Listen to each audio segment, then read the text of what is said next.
Continuamos nuestra tertulia de Descubriendo el Siglo XXI, nuestra última tertulia de este año y la última tertulia de todos, porque díganme una cosa, usted que me está oyendo, ¿está seguro que mañana va a estar vivo? ¿Va a estar de este lado o del otro lado del puente? ¿De este lado o del otro lado de la vida? No, ¿verdad? No lo sabemos. Por tanto, carpe diem, decían los latinos, decían los romanos, agarra el día, vive el día. Es un poco lo de la parábola de los talentos, vivir el día, vivirlo con la plenitud que Dios nos ha dado a cada uno de nosotros.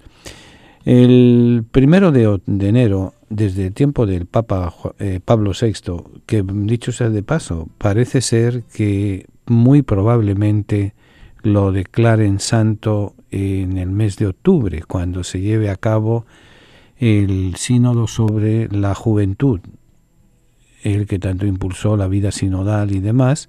Parece ser que se ha hecho un milagro, un hecho pues fuera de la lógica normal y parece ser que va a ser declarado santo.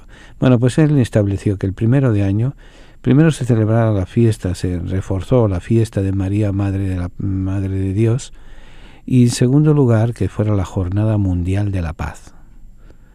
Este año que viene, si Dios permite, el 2018, va a ser el 51 aniversario de esa institución de la Jornada Mundial de la Paz. Y todos los años se da un mensaje de reflexión, que lo cito simplemente, pero que ya lo hablaremos con más detalle en nuestro próximo programa.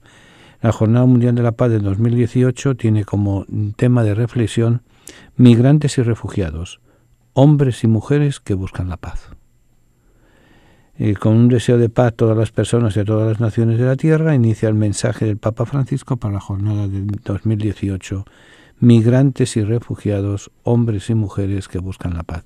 Y miren, si vamos a ver, todos somos migrantes, todos somos refugiados. Un gran poeta latinoamericano, Rubén Darío, decía: los únicos que se mueren en el mismo sitio que nacen son los árboles. Todos los demás vamos migrando, vamos de eso para salir de eso del vientre de nuestra madre. Nos enfrentamos a un mundo más o menos acogedor, pero también más a un mundo adverso. Y luego vamos caminando hasta que al final no caminamos, nos caminan. Vamos eso con los pies para adelante. Hoy en día ya no se puede decir eso, ir con los pies adelante, porque hoy en día habría que decir ir con la caja de cenizas adelante. Pero bueno, todos nacemos con una fecha de caducidad. El único que lo sabe es Dios, pero mientras tanto vamos caminando, vamos siendo migrantes y vamos siempre buscando la paz. Pero miren, la palabra paz en el pensamiento bíblico más genuino significa amor y justicia. O sea, podríamos retraducir y decir: Jornada Mundial de la Paz 2018, migrantes y refugiados, hombres y mujeres buscan el amor y la justicia. Y eso es el sueño de toda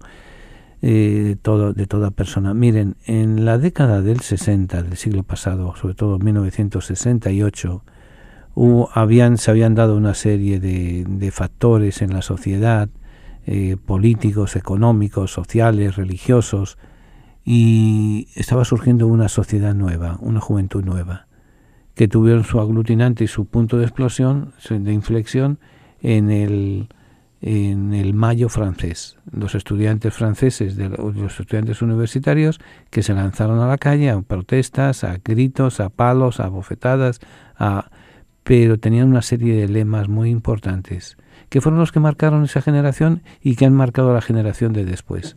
Y ellos decían: seamos consecuentes, pidamos lo imposible. Pues un poco es eso, seamos consecuentes, nos viene a decir el Papa Francisco. Vamos a pedir lo imposible. Vamos a pedir lo imposible de que busquemos la paz y construyamos el amor y la justicia.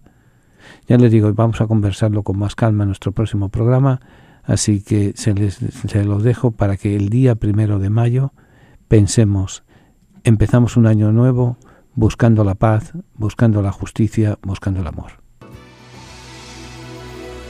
Siempre tenemos necesidad de contemplar el misterio de la misericordia. Es fuente de alegría, de serenidad y de paz. Es condición para nuestra salvación. Misericordia es la palabra que revela el misterio de la Santísima Trinidad. Misericordia es el acto último y supremo con el cual Dios viene a nuestro encuentro. Misericordia es la ley fundamental que habita en el corazón de cada persona cuando mira con ojos sinceros al hermano que encuentra en el camino de la vida. Misericordia es la vida que une a Dios y el hombre porque abre el corazón a la esperanza de ser amados para siempre, no obstante el límite de nuestro pecado. Con estas palabras el Papa Francisco convoca a toda la Iglesia con la misericordia del Padre. Viviremos y sentiremos en la Iglesia el amor del Padre, la fraternidad del Hijo, la santidad del Espíritu Santo. Únete a la familia de Descubriendo el Siglo XXI para celebrar la gracia del Señor. Para mayor información, favor de comunicarse con las oficinas de Descubriendo el Siglo XXI, al apartado de correos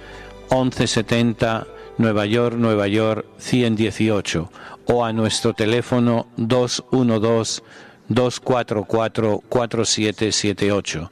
Estamos para servirles y para ayudarles. Tiene ya su Biblia, la colección de libros que han marcado la historia de la humanidad en los últimos 25 siglos.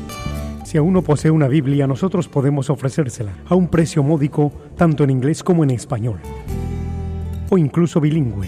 Para precios y ediciones, favor de llamar a Descubriendo el Siglo XXI, 212-244-4778, 212-244-4778, o visite nuestra página de internet www.descubriendoelsiglo21.com, sección de tienda. Es probable que usted haya oído hablar de Jerusalén, no digamos de Belén o de Cafarnaún, ciudades que guardan el recuerdo de la vida y la predicación de Jesús. Pero ¿sabe qué? También están Petra, la ciudad rosada en Jordania donde vivió San Pablo, o el Monte Nebo, desde donde Moisés contempla la tierra prometida y muere. ¿Sabe qué? Que le invito a que me acompañe a visitar estos lugares esparcidos por el mapa de la Tierra Santa. Voy a salir para allá entre el 18 de febrero y el 3 de marzo, o sea, para el año que viene. Voy a recorrer todos estos lugares. Va a ser una peregrinación especial, pero si quiere recibir más información, llame a mi oficina al 212-244-4778. Repito, llame a mi oficina al 212-244-4778 o escriba a P.O. Box 1170, New York, 118 para recibir más información. Repito, P.O. Box 1170 1170, Nueva York, 118, y recibirá información de esta fascinante aventura de recorrer los caminos de la Biblia. Caminante no hay camino, se hace camino al andar.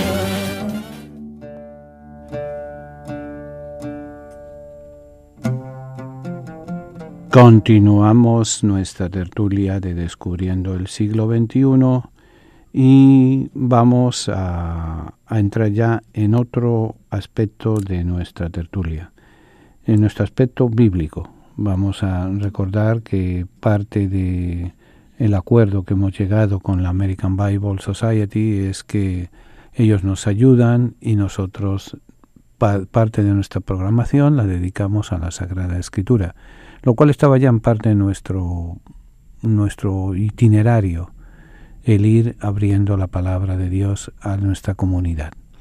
Y estábamos viendo pues cuál era el mundo. Habíamos empezado a ver al comienzo del año nuevo, del año litúrgico nuevo, el Evangelio que se iba a leer durante todo este año, y eso nos llevó al pie a hablar un poco de los Evangelios sinópticos y sobre todo yo estoy convencido de una cosa muy importante. Si queremos conocer el mensaje del Evangelio, el mensaje de una escuela o cualquier cosa, hay que ver en qué contexto nace, en qué contexto se desarrolla, en qué contexto eso se va dando a las circunstancias. No he inventado nada, ya el gran filósofo Ortega y Gasset solía afirmar: el hombre es él y sus circunstancias. Nos interesa conocer las circunstancias del hombre para poder entender y sacarle la riqueza profunda del Nuevo Testamento al Nuevo Testamento y a toda la Sagrada Escritura. Esa es una de las razones, por ejemplo, por las cuales yo voy a Tierra Santa. No piensen que voy a hacer turismo, ya me lo conozco. para hacer turismo, yo digo, si me pierden, no me busquen en una playa. Yo no soy playero, yo soy rata de ciudad. Búsquenme en una ciudad grande, en una ciudad cosmopolita, en un museo, en una biblioteca, donde sea. Pero no. Y entonces la razón de ser de ir a Tierra Santa es para conocer el contexto. Nos va a ayudar profundamente a... Miren, hay ciertas cosas que si uno, como dice el refrán nuestro, si no lo veo, no lo creo.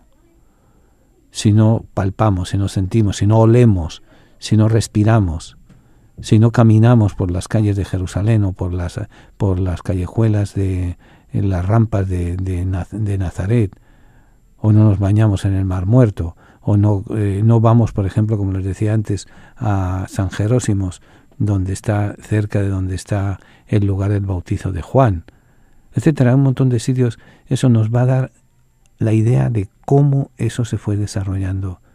Y por eso la idea es como digo muchas veces, hay que conocer el contexto para entender el texto, porque si no manipulamos el contexto y manipulamos las cosas.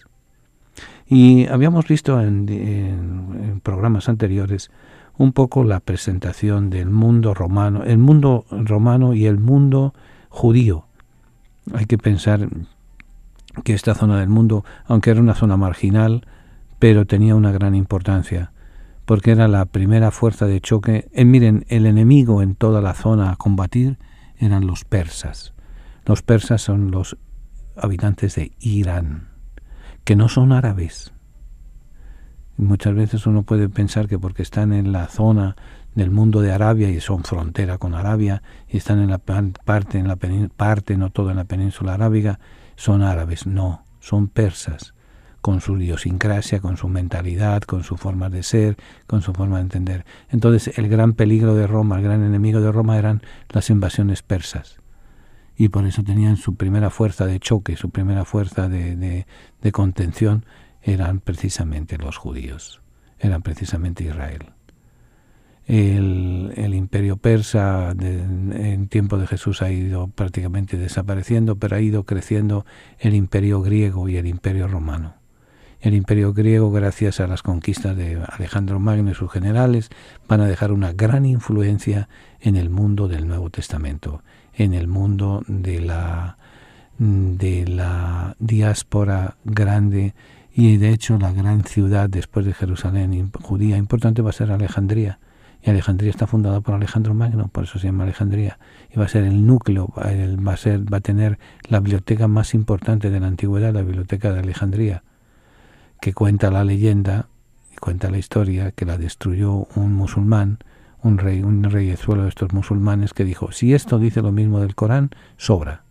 Y si esto dice algo en contra del Corán, sobra. Hay que quemarla. Y quemó pues miles de años de historia.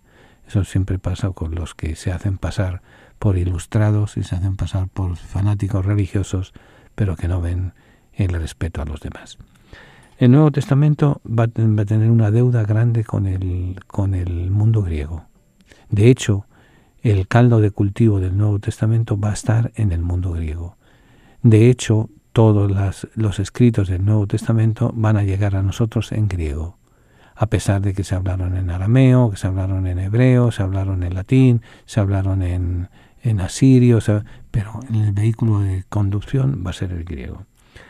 Las grandes conquistas de Alejandro Magno en Asia en el año 333 hicieron que la cultura griega se difundiera por el occidente asiático, sobre todo por el norte de África, por el sur de Europa, e incluso la misma Roma, que era su antagonista, va a tener gran influencia griega. No es de extrañar que para el siglo I después de Cristo el griego fuera el idioma de las personas cultas de la zona del mar Mediterráneo, e incluso la lengua popular en muchas de las regiones de la zona. Esta difusión de la cultura griega es lo que se ha denominado helenismo. Y es muy importante, tan importante que algunos de los primeros discípulos van a ser de origen, si no de origen griego, tienen un nombre griego. Por ejemplo, Felipe y Andrés. Felipe es un nombre de origen griego, significa amigo de los caballos. Y Andrés significa varón, varón masculino, varón fuerte, varón, hombre fuerte y hombre culto. Y en la elección de los 7 diáconos va a haber alguno de ellos, creo que son todos de origen griego. Es la influencia grande y sobre todo la gran importancia que los evangelios de Mateo, Marcos, Lucas, Juan están escritos en griego. Esa es su primera edición, por así decir, que después se va a venir retraduciendo.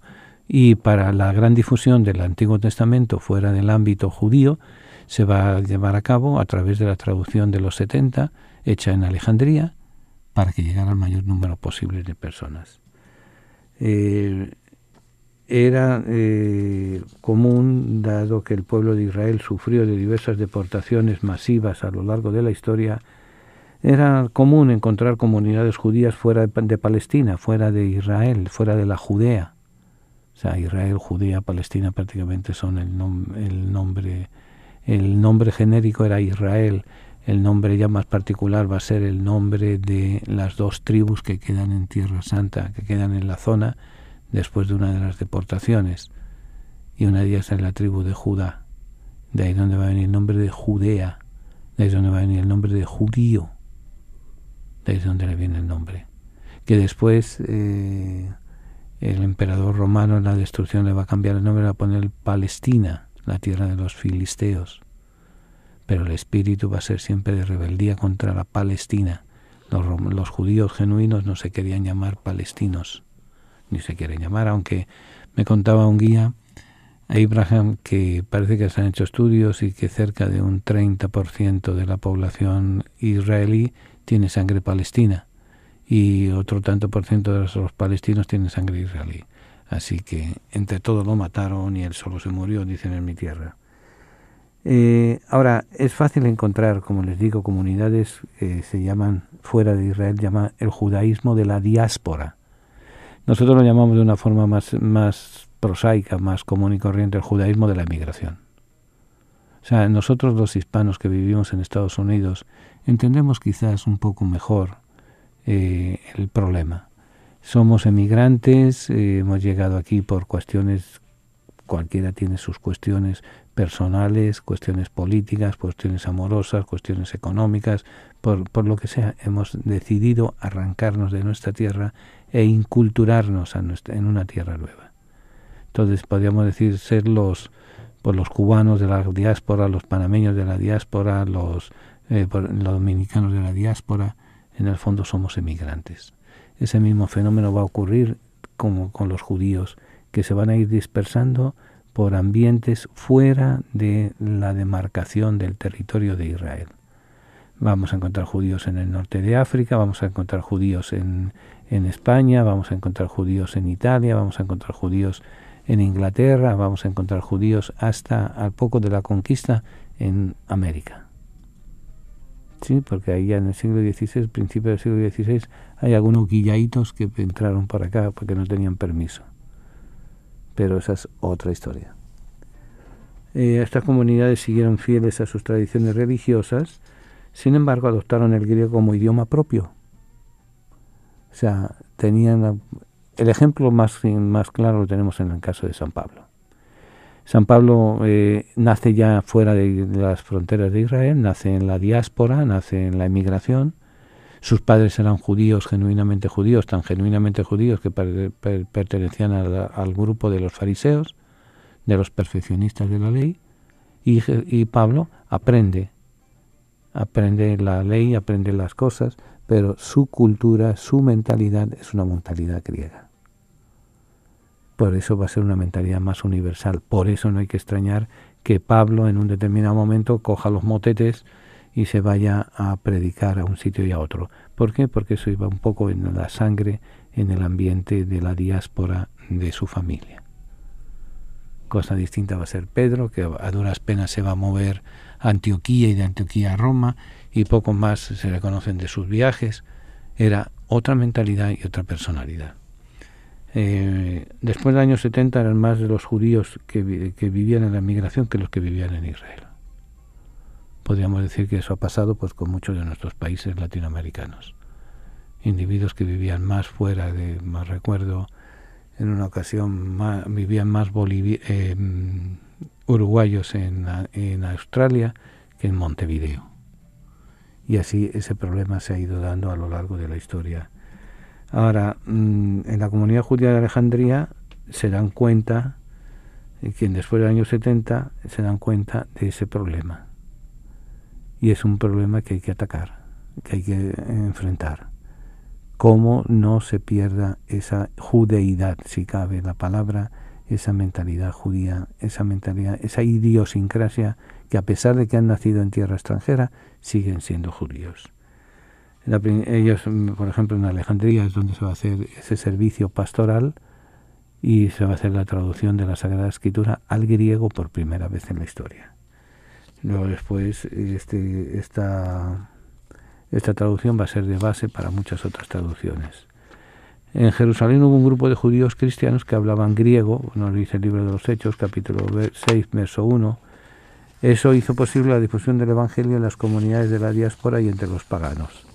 El judío más notable en la diáspora es sin duda Pablo de Tarso.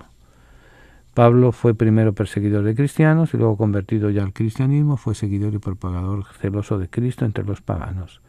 Sus viajes misioneros van a abarcar la mayoría del mundo conocido hasta entonces y sus cartas constituyen una parte importante del Nuevo Testamento. Por todas estas razones no es extraño que el Nuevo Testamento se hubiera escrito en griego, aunque algunos manuscritos y tradiciones anteriores puedan sugerir que al inicio se escribieron en hebreo y en arameo. Mas, sin embargo, lo cierto es que su redacción y texto definitivos se hicieron y se conservaron en griego. Bien, vamos a resumir este punto. Grecia no fue una gran conquistadora militar, pero fue una gran conquistadora intelectual. Y el pensamiento en el siglo I antes y en el siglo I después de Cristo va a estar dominado, va a estar regido por la cultura griega. Esta formación de cultura griega se llama el helenismo. De ahí es donde mama su doctrina Saulo en ese momento, donde van a ser las grandes discusiones en el Nuevo Testamento entre los del Sanedrín y los apóstoles. Eso, y sobre todo va a culminar cuando la presentación de los relatos de la muerte, de la pasión, de la resurrección del Señor van a estar escritos en griego.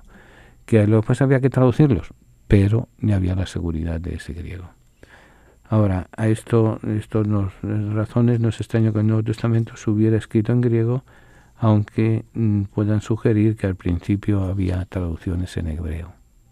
Pero hoy en día la ciencia, las investigaciones bíblicas parten del hecho de que el Nuevo Testamento fue, en su primera redacción, escrito en griego.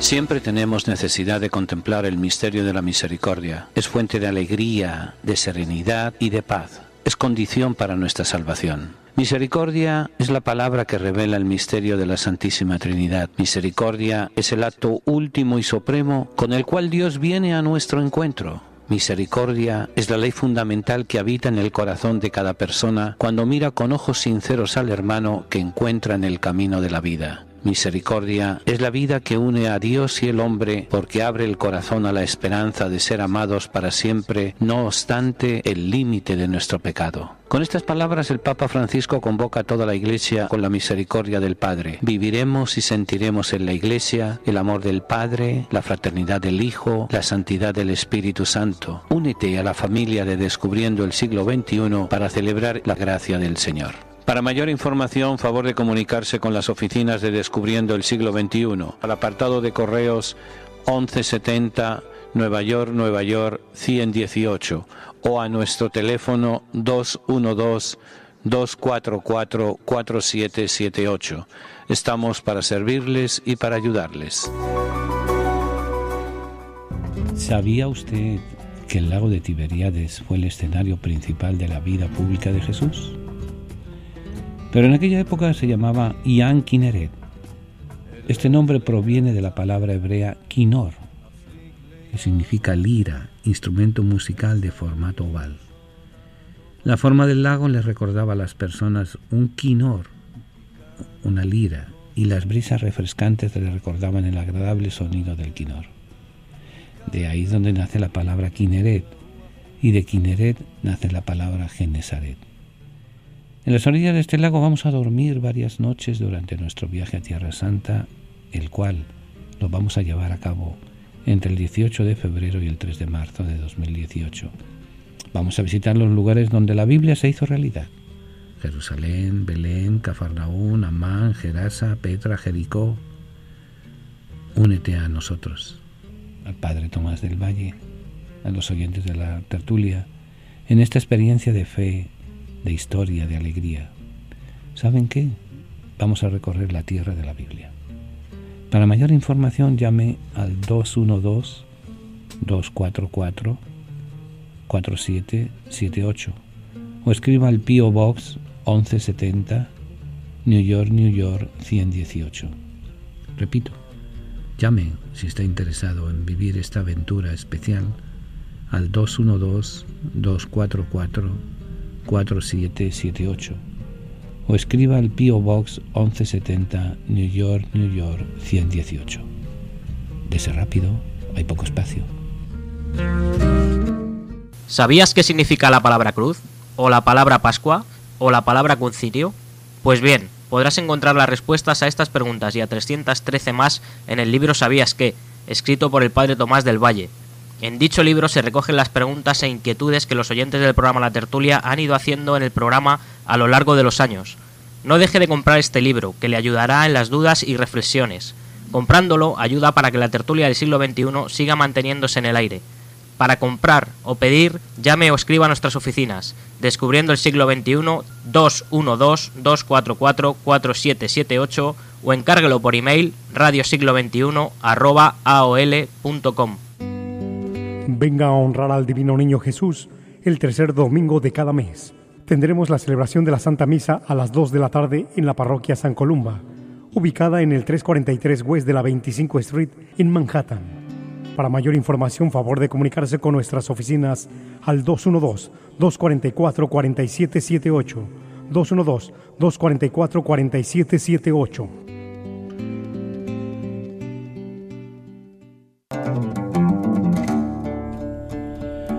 Continuamos nuestra tertulia y quiero recordarles, este sábado no hay nada, este sábado, este fin de semana lo tenemos libre, lo tenemos de prepararnos a despedir el año.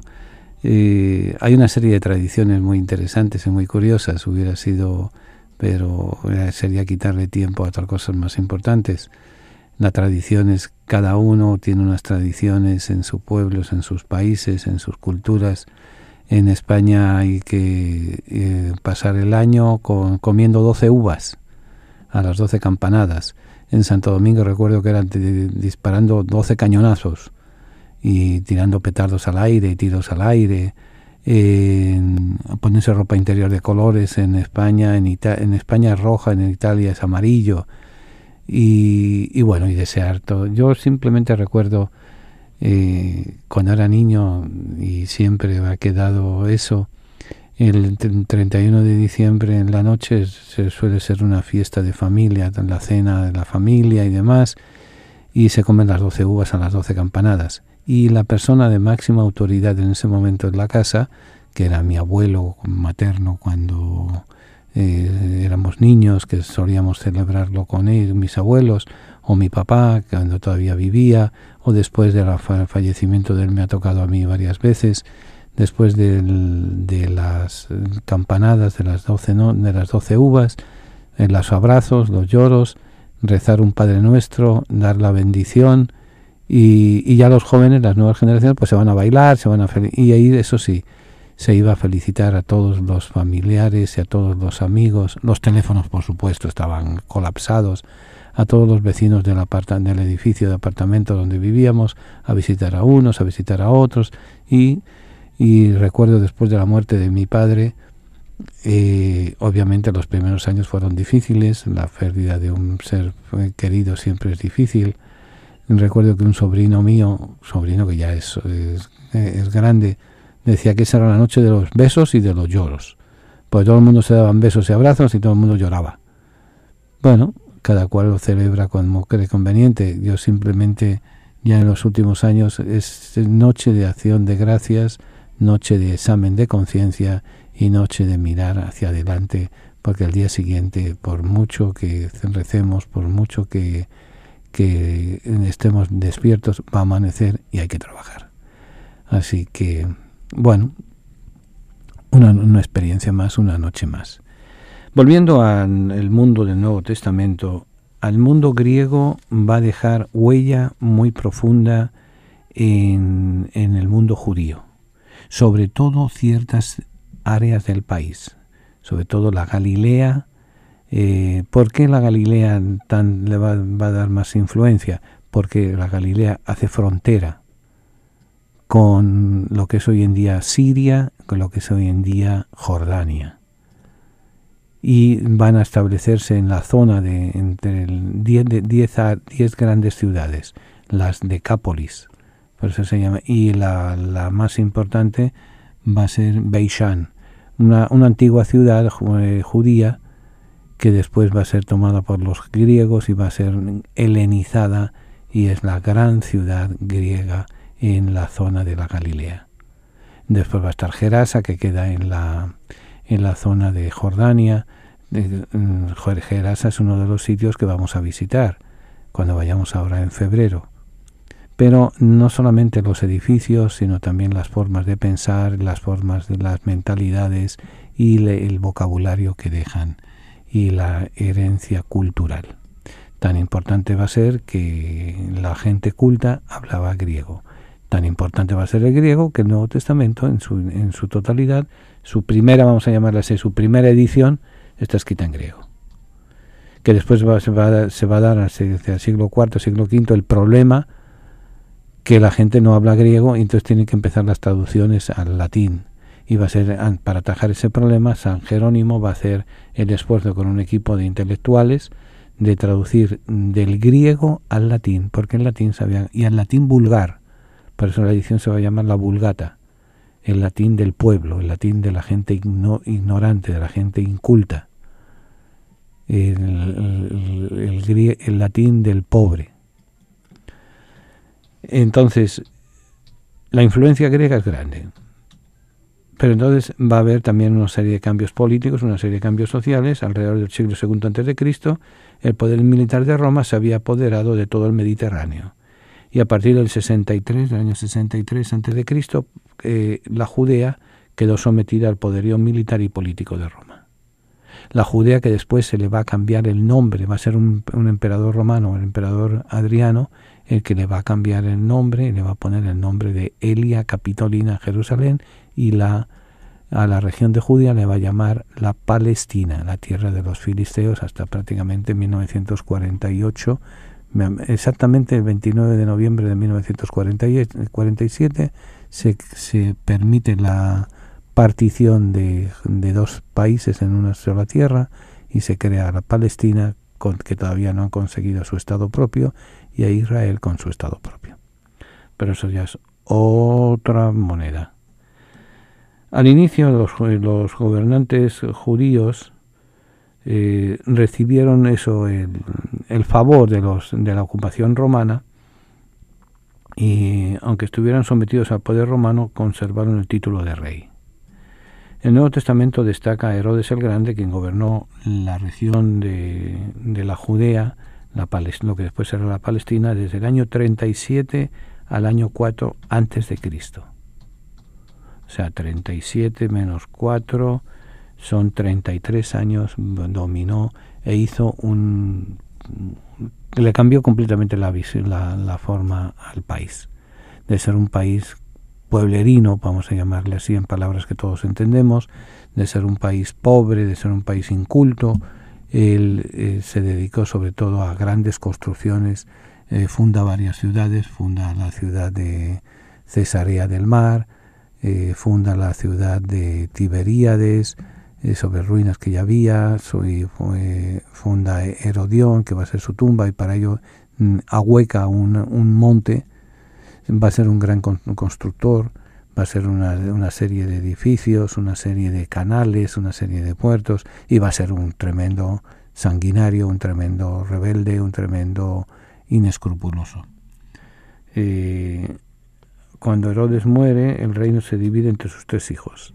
Arquelao, que gobernó Judea y Samaria, hasta el año Samaria, viene siendo prácticamente lo que es la zona de Hebrón y la zona de la autoridad palestina, en Ramallah y demás, el centro de las montañas de Judea. Arquelao gobernó Judea y Samaria hasta el año 6 después de Cristo, o sea, prácticamente 10 años, porque lo votaron pues por inútil. Herodes Antipas en Galilea y Perea hasta el 39 después de Cristo y Filipo en el nordeste del Jordán hasta el 34 después de Cristo. Hacia el año 6 después de Cristo, el emperador romano Augusto quitó el del reino de Arquelao y Judea y Samaria pasaron a ser propiedades del Imperio Romano. Los nuevos cambios administrativos incluyeron nuevas autoridades romanas, o sea, cuando era tan inútil Arquelao que le tienen que quitar Judea y Samaria, pero no querían añadírselo a sus hermanos, sino que ponen procuradores romanos. ¿Qué era un procurador romano? Pues es un supervisor de los territorios ocupados. Era cuasi un rey, cuasi un dictador, cuasi un supervisor, pero dependía del Senado romano. El más conocido de todos en la historia de estos procuradores va a ser Poncio Pilato, que va a ser enviado como prefecto de Judea entre el 26 y el 36 después de Cristo, y va a ser el que le va a tocar la suerte, pues si es que se puede hacer suerte, de ser el gobernante que tiene que autorizar la muerte de Jesús. ¿Por qué tiene que autorizar la muerte de Jesús? Por una razón muy sencilla. Las autoridades judías se les había quitado la potestad de juzgar y de condenar a muerte. A Herodes Agripa sustituía a Filipo en el año 37 aproximadamente, y en el año 40 Herodes Antipas. De ahí que entonces en el año 41 Herodes Agripa extendió su dominio hacia Judea y así reconquistó un reino tan grande como el que había tenido su abuelo Herodes el Grande. Herodes Antipa murió en el año 44 después de Cristo y con él toda la Palestina pasó a manos de los romanos. Y esto va a durar así hasta el año 66, cuando se produce la guerra judía. Todo esto va a aparecer en los libros de los Hechos de los Apóstoles. Yo no me estoy inventando nada. Todos estos juegos de tejes y manejes, de quítate tú para ponerme yo y demás, eran cosa común. Pensemos eso, nadie le gusta unas fuerzas de ocupación en el país. Sean romanos, sean rusos, sean americanos, sea quien sea, estaremos mal en el país, pero no tienen por qué venir de fuera a echarnos y a controlarnos y demás. Y eso es tan antiguo como la humanidad. Eso no surge solamente hoy en día. Así que, entonces, desde el año 4 en que muere Herodes el Grande hasta el año 66, toda la zona va a estar en relajos y en escaramuzas y demás, hasta que al final los romanos toman todo el poder y toman todas las propiedades. Va a desplegar su fuerza militar, su poderosa fuerza militar, y los soldados se van a organizar por compañías, las que tenían a su cargo velar por la adoración del emperador en todo el imperio. Aquí hay que tener en cuenta una cosa. 10 compañías formaban una legión, y 10 compañías era un total de 6.000 hombres. Los soldados debían facilitar las conquistas y aplacar las rebeliones. O sea, el soldado romano, el ejército romano, tenía una doble función. Aquel que levantara la cabeza, cortar el pescuezo, hablando vulgar. O sea, acabar con las aniquilaciones. Y a la vez, además de acabar con las liquidaciones, las rebeliones, debían facilitar las conquistas y la pacificación de la zona. Era una fuerza de ocupación, una fuerza sin escrúpulos, una fuerza que el mejor soldado enemigo es el soldado muerto, y así por el estilo. Pero va a traer todo esto, va a traer no un daño colateral, sino un efecto colateral. Muchos de estos soldados romanos o desertaban, que no era lo más común, o se mezclaban por heridas, por etcétera, que se quedaban en los países que ocupaban. y van a ir colonizando, romanizando ese mundo en el cual ellos estaban viviendo. Ese mundo, y así Pablo va a conocer este sistema porque él es hijo de unos emigrantes, y la comunidad de Filipos, le dirige una carta a los filipenses, va a estar formada esa comunidad por ex soldados romanos que se habían establecido allá con beneplácito del gobierno para romanizar el área. O sea, el soldado tenía una triple finalidad. Primero, controlar el país. Segundo, conquistar que ya conquistas. Y tercero, una vez retirado, domar o reconvertir el país a la romanización. Lo cual ocurre también hoy en día. Pero no entremos en esa para no... Ahora, en el año 66, ¿por qué marco el año 66? Porque en ese año el creciente descontento del pueblo judío hacia los romanos llegó a su punto máximo. En ese año los celotes organizaron una rebelión contra Roma. La lucha duró 4 años. En el primer año de guerra, Roma decidió que los gobernadores de Palestina debían seguir siendo generales del ejército, a quienes llamaron legados. O sea, empieza la revuelta, el descontento de parte judía contra los romanos. Primer golpe. Hay que quitar las autoridades judías y poner las autoridades militares. El encargado de eso va a ser un legado romano. El primero de ellos fue Vespasiano, quien en el año 69 fue proclamado emperador, y eso implica que tiene que volverse a Roma, cuando tenía rodeada a la ciudad de Jerusalén. Pero deja a Tito al frente de las tropas. La rebelión judía fue aplacada por la intervención de los ejércitos romanos que conquistaron Jerusalén y destruyeron el templo en septiembre del año 70. Esta derrota se debió a la superioridad militar de los romanos y sobre todo a las terribles disputas internas que había entre los judíos. No se podían ver unos a otros y se cortaban el pescuezo en cuanto se daban la vuelta. Pero eso fue el punto de inflexión, el punto de no retorno para la caída del imperio judío ante los romanos. Ahora, ¿qué ocurre? Cae el templo de Jerusalén, cae Jerusalén y con ella cae el templo. Pero con ella, como daño colateral, se lleva también a todas las autoridades, todo el establecimiento jurídico y el establecimiento político del pueblo de Dios. Llega un momento que se quedan sin cabeza, por así decir. Y el grupo de maestros de la ley empezó a desaparecer. El cargo de sumo sacerdote resultó pues ya fuera de lugar, porque al igual que el templo y las enseñanzas religiosas, se reorganizaron alrededor de los rabinos y sus escuelas. Va a ser un momento difícil para el pueblo de Israel, cómo ven acabadas sus estructuras y sus cosas, cómo se van diluyendo. Ahora, fuera de Palestina, fuera de lo que va a ser la zona de la Judea, la Iglesia va a aprovechar bien los beneficios que ofrecía el Imperio Romano. Mientras para los judíos va a ser una desgracia, para los cristianos va a ser una bendición. Van a reactualizar, reciclar las estructuras romanas. La unidad política y cultural va a facilitar la rápida propagación del Evangelio por el mundo pagano.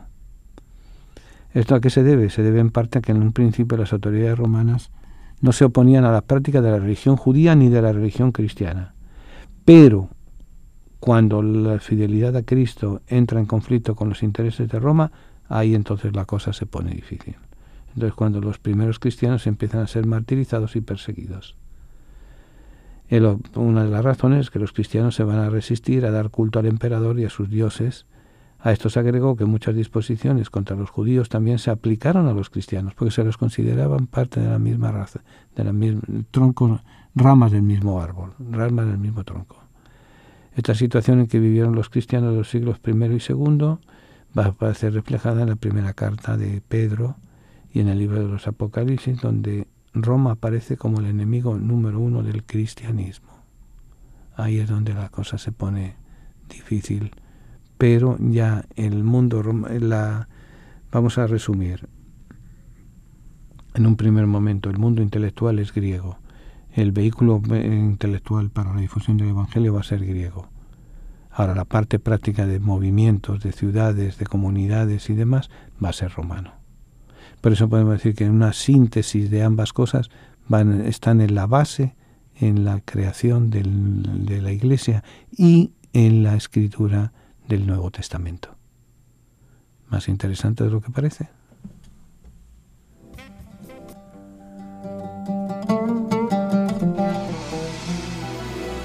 Siempre tenemos necesidad de contemplar el misterio de la misericordia. Es fuente de alegría, de serenidad y de paz. Es condición para nuestra salvación. Misericordia es la palabra que revela el misterio de la Santísima Trinidad. Misericordia es el acto último y supremo con el cual Dios viene a nuestro encuentro. Misericordia es la ley fundamental que habita en el corazón de cada persona cuando mira con ojos sinceros al hermano que encuentra en el camino de la vida. Misericordia es la vida que une a Dios y el hombre porque abre el corazón a la esperanza de ser amados para siempre, no obstante el límite de nuestro pecado. Con estas palabras el Papa Francisco convoca a toda la Iglesia con la misericordia del Padre. Viviremos y sentiremos en la Iglesia el amor del Padre, la fraternidad del Hijo, la santidad del Espíritu Santo. Únete a la familia de Descubriendo el siglo XXI para celebrar la gracia del Señor. Para mayor información, favor de comunicarse con las oficinas de Descubriendo el siglo XXI, al apartado de correos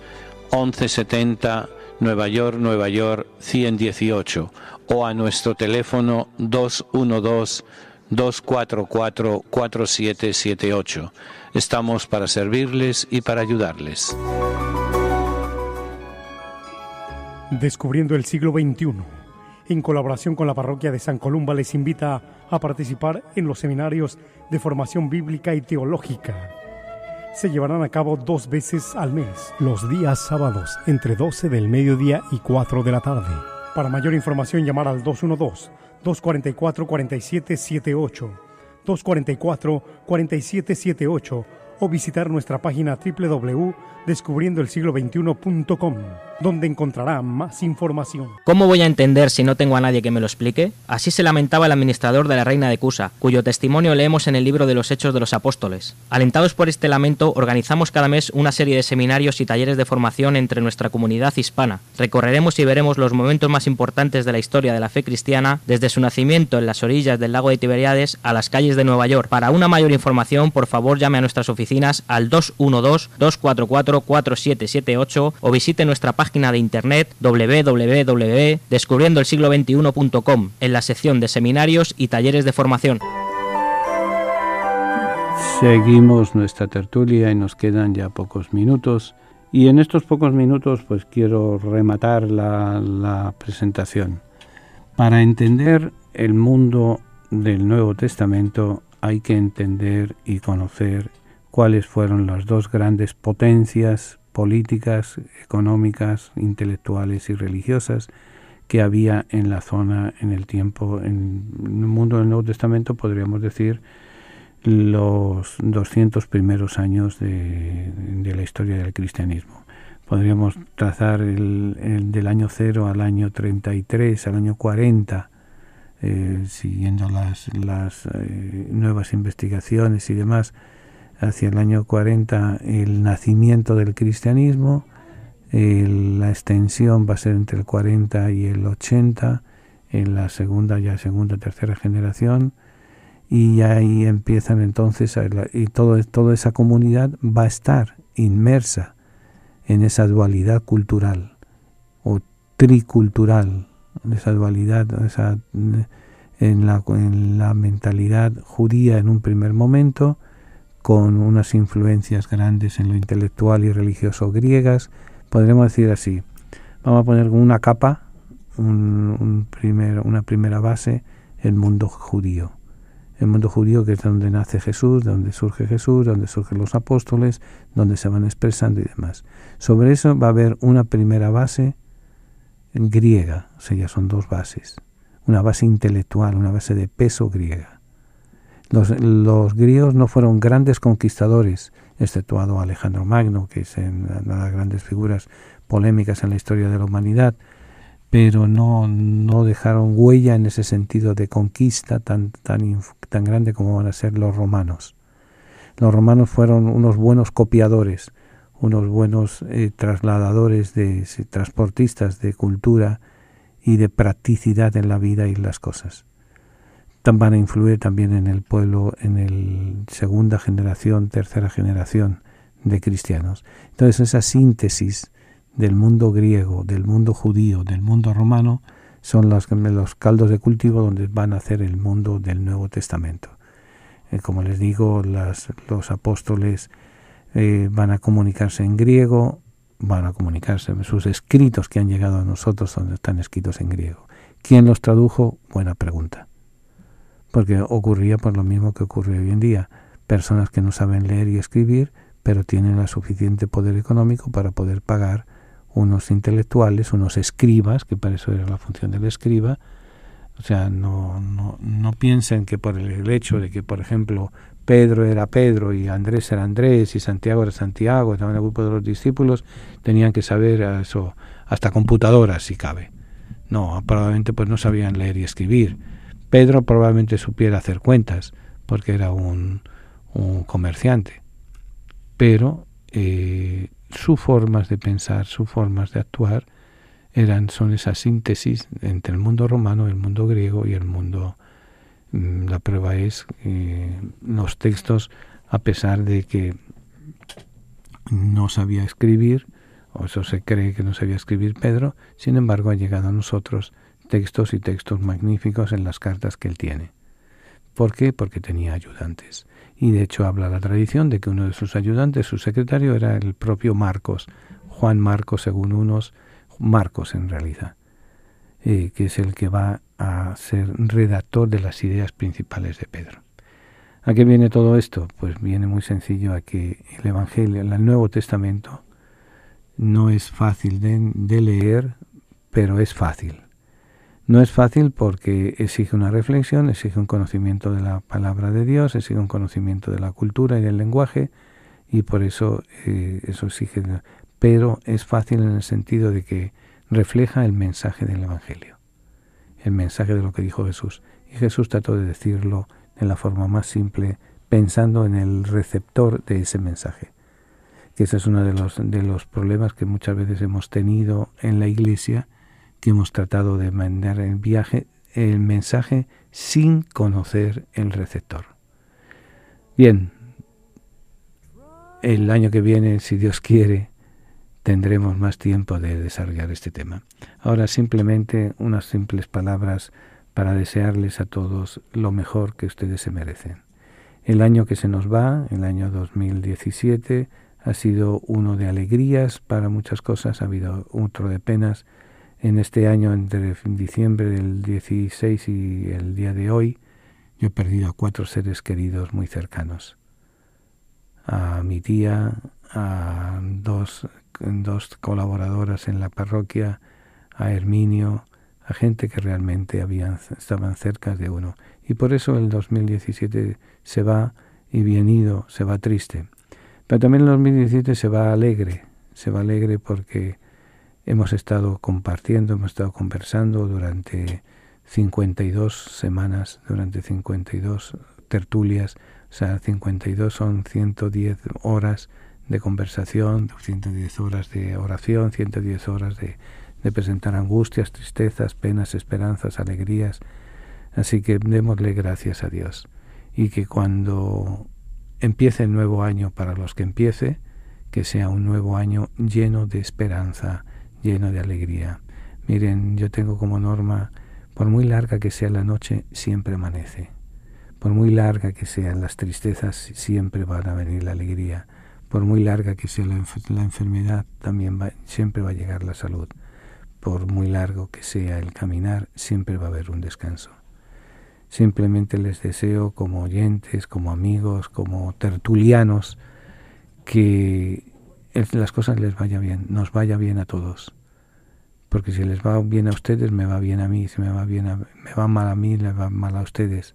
¿Por qué? Porque formamos una cosa que se llama comunión de los santos. No es que los santos vayan a comulgar, es que formamos esa comunicación de los santos, comunicación de los hijos nacidos de Dios.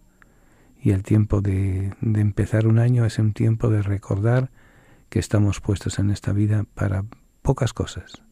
Una de ellas es para amar, la otra es para construir, la otra es para soñar. Por eso que soñemos que podemos construir una vida digna, una vida alegre, una vida sensata, una vida en la cual no nos falte la alegría, no nos falte el sentido del humor, no nos falte el sentido de la participación. Para soñar que podemos soñar, para soñar que podemos amar, para soñar que podemos compartir. Por eso simplemente quiero despedirme de este último programa de la tertulia, dándoles un abrazo muy fuerte a todos aquellos que participan en nuestra tertulia o que no participan pero son cercanos a nosotros. De forma especial a nuestros hermanos privados de libertad, a ellos, y recordarles, por muy larga que sea la sentencia, siempre llega el final. Siempre llega el momento del encuentro con uno mismo y el encuentro con los demás. Les deseo feliz año, les deseo la alegría y la bendición de Dios, les deseo que todo les salga bien. Un abrazo muy fuerte para todos. Señor, nuestros hermanos a los que tú amas están encarcelados. Ten compasión de todos los presos y socórrelos. Si es posible, que sea llevadero para ellos este cáliz. Pero no se haga nuestra voluntad sino la tuya. Haznos sensibles a las necesidades de nuestros hermanos encarcelados y haznos comprensivos con sus limitaciones. Ayúdanos a hacerle más llevadero a la sentencia. Señor, a los que amas están encarcelados. Toda su familia está también sufriendo. Haz que nunca pierdan la confianza y la esperanza en ti. Amén. Hasta el próximo jueves, si Dios quiere. Que Dios les bendiga.